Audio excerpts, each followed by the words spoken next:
Thank you. It is an honor to be here tonight. I speak to you not as a representative of young Hollywood, but as a representative of the many millions of young Americans, particularly young women, who depend on public and nonprofit programs to help them survive.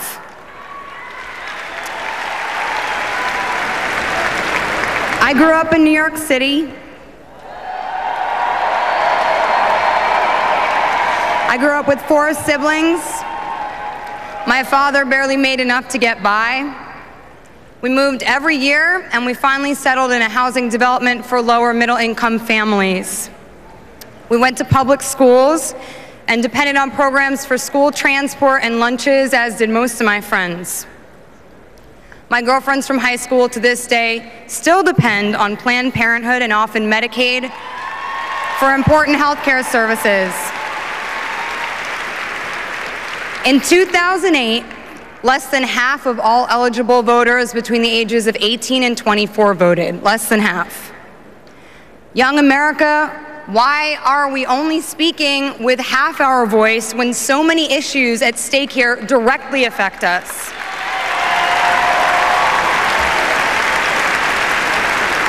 You know who I'm voting for. I'm not going to tell you who to vote for. I'm here to ask you to commit to vote. It's never been easier than now. You can go to commit.barackobama.com to register, find your polling location, any other information that you need. It's that easy. You know, earlier this week, Chelsea Clinton reminded us that we are the generation who feel our voices haven't been heard. So vote so that your voice is heard.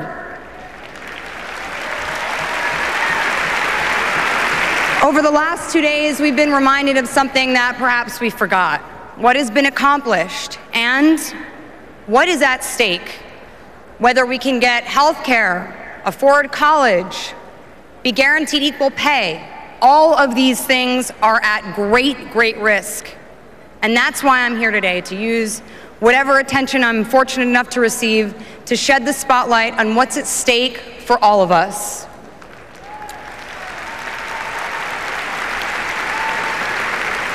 You know, when I was a little girl, my mother, she's a registered Democrat,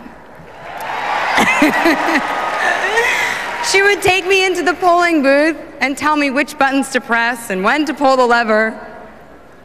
Is that even legal? I don't know. I don't think so.